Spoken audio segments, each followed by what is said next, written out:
আজকে আপনাদের সামনে আসার একটাই কারণ যে শহীদ ওসমান হাদিকে নিয়ে কোনো পোস্ট দিলে কোনো রিস্ক নাই, মানে ফেসবুকে টোটালি নাই।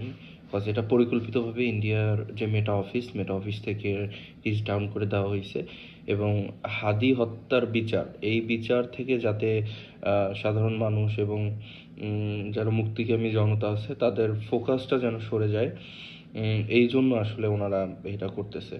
তো এর সাথে বাংলাদেশ গভর্নমেন্টও বেশ ওতপ্রোতভাবে জড়িত। ইন্টেরিয়ামের একটা অংশ তো সরাসরি হাদির খুনের সাথে জড়িত। সেটা এখন আমার অন ক্যামেরায় বলতে হচ্ছে, কজ হাদি ভাই 12 তারিখে তাকে গুলি করা হয়। এরপর সেই খুনি বর্ডার ক্রস করে সে ইন্ডিয়ায় চলে যায়। যদিও আমাদের বেশ সন্দেহ আছে এটা নিয়ে, কজ আমরা এখনও বিলিভ করি যে ও যাইতে পারে না এখন পর্যন্ত, বাট আমাদেরকে যেটা বলা হয়েছে যে সে ইন্ডিয়াতে চলে গেছে।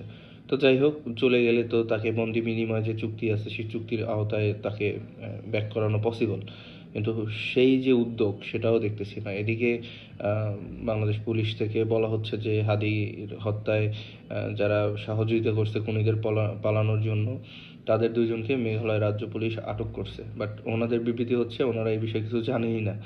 তো এটা আসলে পূর্ব পরিকল্পিত, তা না হলে এত ম্যাটিকুলাসলি একটা ডিজাইন করে এটাকে বিপ্লব পরবর্তী সময়ে এরকম একটা ফিগারকে মাথায় গুলি করে প্রকাশ্যে সে চলে যাবে, এটা প্রি প্ল্যান। যেহেতু আমাদের টোটালি রিচ চলে গেছে, এবং আপনারা হয়তো জানেন যে মেইন স্ট্রিম কোনো সংবাদ মাধ্যমে কিন্তু এই হত্যার বিচার বা এর প্রতিবাদ যে করতেছে সবাই মিলে শাহবাগে যে সারা রাত অবস্থান করতেছে, এই বিষয়ে কোনো তাদের নাই, কোনো নিউজও দেখবেন না, কিছুই দেখবেন না। এবং বিভিন্ন উল্টাপাল্টা পোস্ট দেখবেন আপনার সামনে আনা হচ্ছে, রিচ করানো হচ্ছে, যাতে এই জিনিসটা টোটালি হিডেন হয়ে যায়।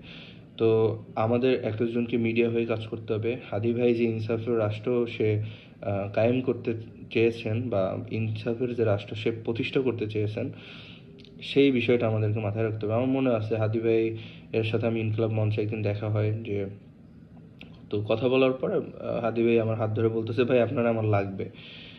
তো আপনারা আমার লাগবে, থাইকেন আমাদের সাথে। তো এরপরে ওনাকে যেদিন গুলি করা হয়, আমি ওনার স্ট্রেচার ধরে ওনাকে যখন অ্যাম্বুলেন্সে তুলে দিচ্ছিলাম, ওনার দিকে তাকানোর পরে আসলে আমার মানে কলিজাটা ছিঁড়ে যাচ্ছিল।